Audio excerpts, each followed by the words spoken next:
Hey guys, Horace here, and today I'm back with another video. Today I'm going to be showing you guys how to make a pine tree. I'm going to be using some diamond and emerald blocks just as placeholders, and I'm going to just start off with a simple pillar into the sky because that's pretty much what pine trees are. Now, I'm going to make the top first, and then I'm going to build down because I feel like pine trees have a very nice triangular shape, and so starting from the smallest bit and then slowly working my way down the tree, making it larger and larger as I go down. All of these leaves are going to be essentially branches. A lot of people will say, oh, you need to be putting the branches first with like some slabs and stuff. I just don't do that. I just have the leaves be branches. I think it looks a little bit more messy if that is the case, when you put a lot of slabs and details into your trees. I like simplicity most of the time, so that's kind of what to go with. And of course you can do whatever the frick you want. So what I'm doing here is I'm mainly focusing on making sure that all of the leaves are pointing down. You never want them to point up. Some pine trees do have them pointing up, and some of them have them pointing very flat. But for this particular type of pine tree, I'm just having them go from the trunk out and down and slowly longer as I go down the tree. Now what I'm going to be doing is I'm going to be taking a look back of the tree, and I'm going to go and find little bits of detail that I can either take away or add. I want the top of this to feel a little bit shorter, so I'm kind of clipping off the branches up at the top, but now it feels a little too weird. So I'm going to just keep going back, tweaking the tree as much as I can to make it look a little bit nicer. I'm going to pull some branches down. I'm going to add some branches. I'm going to delete some foliage up near the top to make it a little bit more messy. As you can see, it just looks a little too flat. So I'm going to continue to just add little bits of detail, pulling branches down, because everything should feel very gravity-like, and some of them are just sticking too straight out. And so you'll see what I do here a lot is just literally going to the very end of the branch and just pulling it down, just that simple, and it'll look a lot better. I am only focusing on one half of the tree to make it look good. Obviously, you'll have to do this around the entire tree when you're making this, but for the tutorial purpose, I'm just going to focus on one half of the tree right now. Now what I'm going to do is I'm going to do / pause 1 in one corner, and then I'm going to go up to the other corner and do / pause 2. Now that I have the entire tree selected, I'm going to / replace, and then I'm going to do 133 or emerald block, and then I'm going to do oak leaves. And if you want a little bit more of a traditional tree, you can use spruce or 18-1.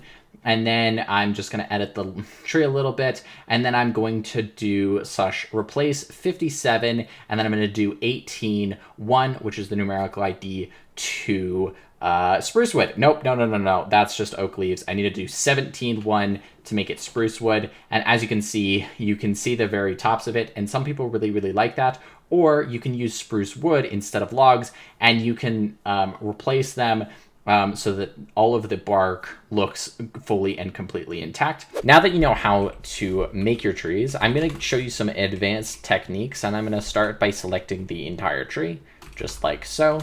And now what I'm going to do is I'm going to use the gmask command. The gmask command is a very useful tool in building, but basically what it does is that it makes it so that you only affect the blocks that is selected in this ID. So I'm going to do air, just like that. And then what I'm going to do is I'm going to replace above using the greater than or lesser than signs. So that would be above and that would be below. I want to do above spruce leaves. And then I'm going to do, let's say, short grass. And just like that, I've now placed a bunch of short grass on top of my tree to make it look far more poofy and exciting. And if I wanted to just have a little bit of short grass, I can add a comma and some zeros, or you can just do air, but I feel like zeros are easier to do. And there you go, you have much, much less. And of course, you can do this with a lot of different things. You could do tall grass if you really wanted to, with some zeros, and just like that, you'll get this bottom texture of the tall grass. If you wanted the top texture of the tall grass, you can use a little bracket, and then you can do upper and then end bracket and then comma and then 0, 0. And just like that, you'll get the tops of these tall grasses. We're going to undo again. And then you can do this with a lot of different things. You could do this with spruce saplings as well. You might see that there's a few too many, so you might just have to add some zeros here and there. But for that, you can just undo, and it's now back to normal. The next thing that we can do is we could add a little bit of shading. So we're going to change our gmask to be spruce leaves, just like that. And then we're going to replace under the spruce leaves, and we're going to do under spruce leaves. And then we're going to do a different type of texturing, which is basically some shading, where we're going to just add a different color of leaf. And as you can see, it just adds a little bit of texture additionally to the tree. Now, if you want a really good matching, what you can do is you can turn off your gmask with typing /gmask and then pressing enter. And as you can see, just turns off the gmask. And then what we're going to do is we're going to replace spruce leaves with oak leaves, just like that. And you can see that the texturing of the azalea and the oak looks quite well together. You can change the azalea to a different color if you wanted and do birch leaves. And now it makes it a little bit darker. You could even do back to spruce leaves to make it even darker because it is the darkest color. You can kind of mess with this and kind of do however you would like. We're going to go back to doing azalea leaves, and we're just going to make everything back to oak, just like that.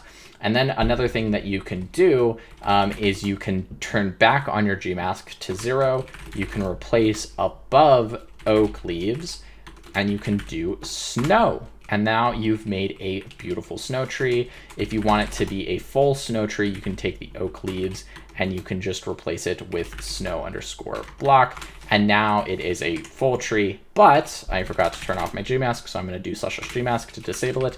And then I'm going to repeat that old command. And there you got a full snow tree. I personally really like it where it's just having the snow on top of it. And something that you can additionally do with this is you can undo it really quickly. And what you can do is you can do above oak leaves snow, and then you can have this little bracket, and you can like say 2 layers. And then if you do like snow, that's going to just be one bracket, or that's going to be 1 layer. And if you do layers 3, etc., you can have a different amount of layers. I do need to make sure that I gmask so that I don't have those errors. And then just like that, you've gotten different amount of layers on the leaves, just like so. Hopefully you enjoyed this little demonstration of some extra things that you can do to your tree to help it look a little bit more advanced. Anyway, guys, thank you all so much for watching. Have a fantastic day. Super simple, super easy. Peace.